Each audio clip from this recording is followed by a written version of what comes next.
recomendaciones para alimentarnos mejor, saber que aunque el bolsillo es siempre pequeño para lo que necesitamos comprar, pues hay maneras de hacer una selección de alimentos saludables y finalmente combinarlos en casa y tener a nuestra familia realmente bien alimentada. No gorditos, no se trata de que cuanto más gordito más salud, no necesariamente es así. Gabriela Castaldo, nos querías abordar algo con respecto a lo que nos da el uso de las pastas, que también es un alimento que siempre está en la mesa del venezolano. Bueno, la pasta, cuando está bien hecha, con una buena harina, se llama harina durum, es rica en proteína.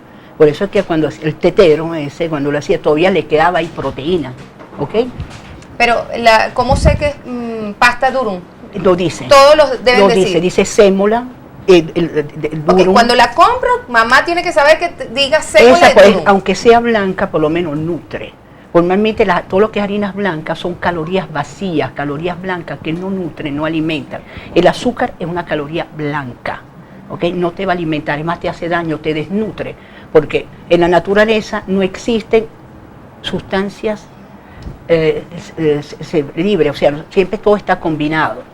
Entonces la sacarosa no existe en la naturaleza, en nosotros la hemos refinado. Entonces nuestro organismo, para poderla asimilar, ¿okay? Para nosotros poderla asimilar, nos quita el calcio, el fósforo, el magnesio y todas las vitaminas, sobre todo el grupo B. Entonces nosotros, y sobre todo otra cosa, nos deprime nuestro sistema inmunológico. Eso está comprobado científicamente. Nosotros ingerimos, por lo menos tomamos un refresco. Eso tiene hasta 120 gramos de azúcar. Nos hacemos los análisis de sangre antes y vemos cómo están nuestros leucocitos, nos lo hacemos 3/4 de hora después y han bajado en un 40%. O sea, se han muerto un 40% de esos glóbulos blancos para defenderlo porque ven al azúcar como un enemigo.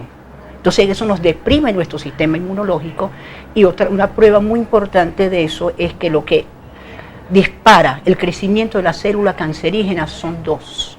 Uno el azúcar blanco y otro cualquier producto de origen animal. Es para ver cómo se deprime nuestro sistema inmunológico, que nos bajan las defensas y esa célula cancerígena se dispara el crecimiento. Por eso es que hay que evitarlo. Además que produce muchos trastornos.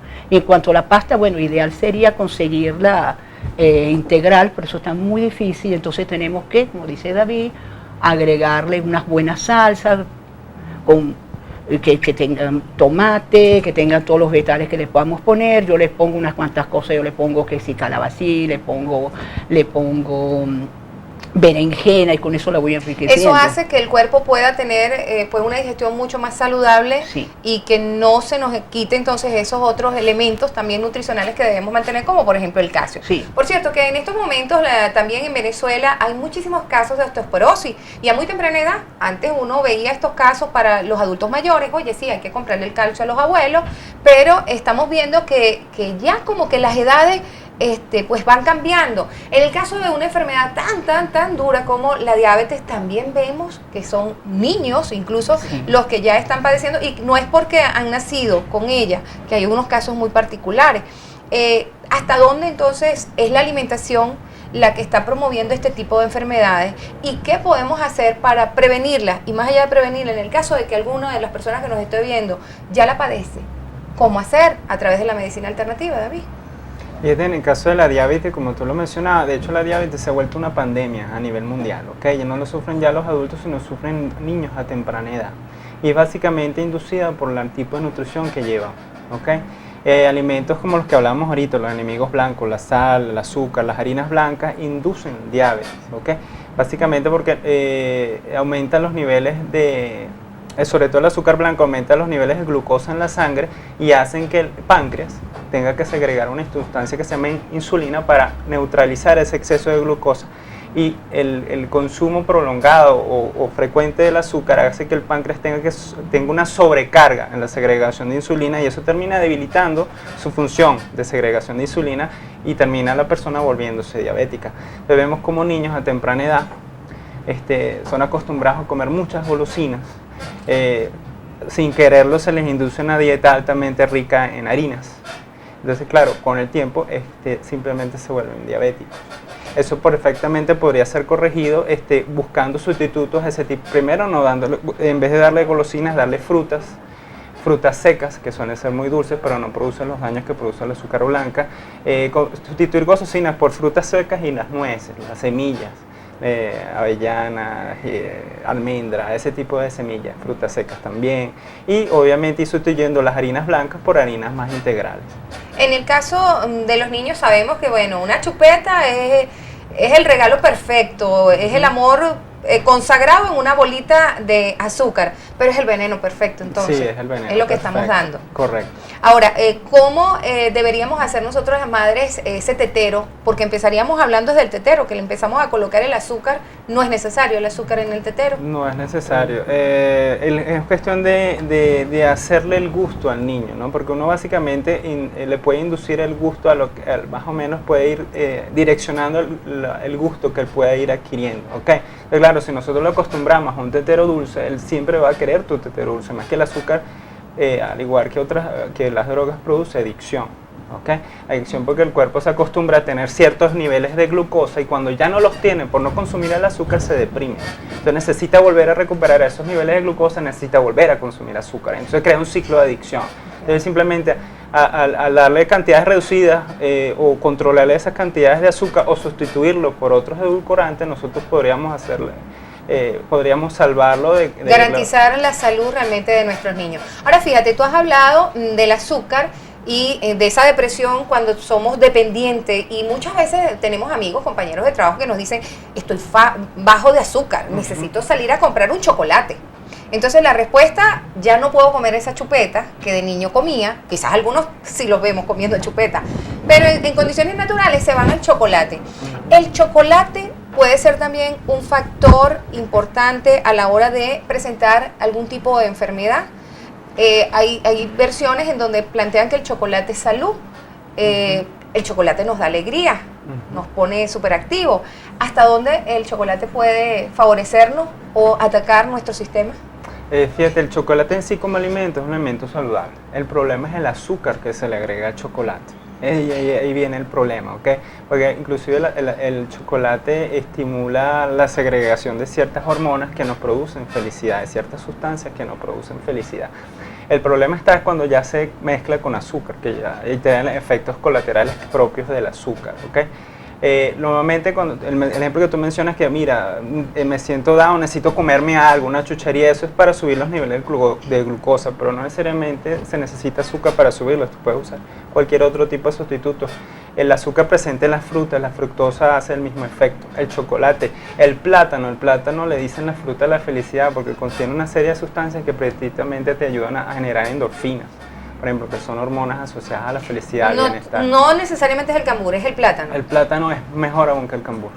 Mejor. Sí, e inclusive hay alimentos pero hay que cocinarlo, en todo no, caso. No, se puede comer crudo perfectamente. Al contrario del mito o la creencia popular, el plátano es un alimento altamente digestivo y se puede comer perfectamente crudo. Además, al comerlo crudo asimilamos mejor las sustancias que tienen que, al someterse a temperaturas, al ser cocidas, se pierden porque son sensibles a los cambios de temperatura. Bueno, definitivamente son los hábitos los que hacen al monje, ¿no? Sí. En casa yo estoy segura que muchos de ustedes dirán comer plátano crudo, como que no, mejor lo sancocho o hago mis tajaditas, porque es lo que nos han acostumbrado nuestros padres. De hecho, tenemos el topocho, también se puede comer sin cocinarlo, corrijo. Son frutos donde uno dice, o son alimentos en este caso, donde no necesariamente es la tradición. Tenemos que romper paradigmas. Tenemos que romper paradigmas. Hay otra de las enfermedades en donde yo quisiera con Gabriela Castaldo abordar también, y es la osteoporosis. Hablábamos de nuestros abuelos, que antes eran los que más necesitaban, pero ahorita vemos niños. Hay niños que tienen un añito, que apenas les están saliendo sus primeros dientecitos y ya tienen los dientes perdidos. Las caries, pero son completos. Entonces tú dices, oye, de hecho muchos relacionan, oye, ese debe ser muy pobre, viene de una muy mala alimentación, pero lo vemos también en clase media. Lo vemos también en clase media alta. Entonces, ¿es un problema de osteoporosis? Bueno, ¿De calcio? Bueno, sí. Vamos a ver qué ¿Y pasa. entra por la boca el origen de ese problema? Sí, uno que mira a los niños y en el tetero le ponen azúcar. Y ya ese azúcar, aunque los dientes todavía no han salido, los dientes de leche, penetra y les caria los dientes. ¿Okay? Otro es eso. Otra cosa que tenía que ver con esto que quería decirte, en cuanto a la diabetes en los niños, si los primeros 6 meses de vida se le alimenta con fórmulas lácteas maternizadas, pero a base de que son de leche de vaca, tú lo estás induciendo a esos niños a ser insulino dependientes. Comprobado con miles y miles de niños, científicamente comprobado, que son insulino dependientes que fueron alimentados así. Bueno, esa es una campaña que hay que hacer con los pediatras, que son los que sugieren cuáles son las fórmulas que han de tomar, porque las madres no sabemos nada de eso hasta que tenemos al bebé. Sí. Luego, cuando hablabas de la osteoporosis, primero viene la osteopenia, después pasamos a la osteoporosis, que es el desgaste del hueso, que se va poniendo como un colador con la osteoporosis, y que nos mandan calcio. Pues eso es una gran mentira, una falacia, porque el alimento del hueso no es el calcio, es el magnesio.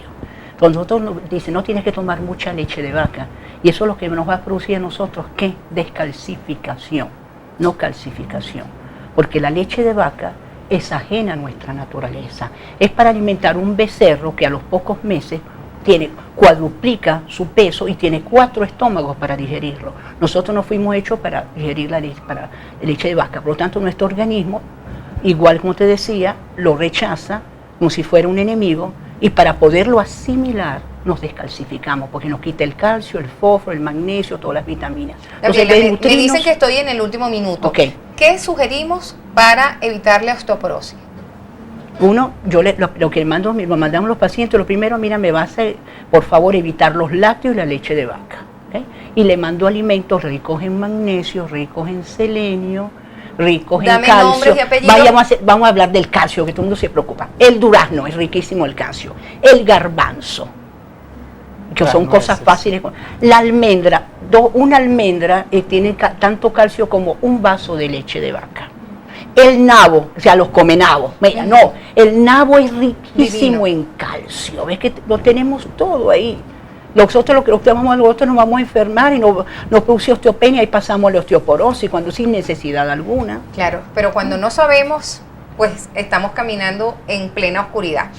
Se nos quedó, la verdad, pequeño el tiempo. Mil gracias por estos tips, por estas recomendaciones, por esta manera de aprender también a conocer qué es lo que estamos haciendo mal y por qué en ocasiones eso se refleja, por supuesto, en nuestras familias, en las enfermedades que se están padeciendo y en qué tan saludable estamos cuando decimos cómo nos estamos alimentando. Agradecida entonces a David Gil, nuestro invitado en el día de hoy, a Gabriela Castaldo también, ambos terapeutas, trabajan con medicina alternativa y buscan lo que queremos todos los venezolanos, todas las personas en nuestro planeta, estar saludable.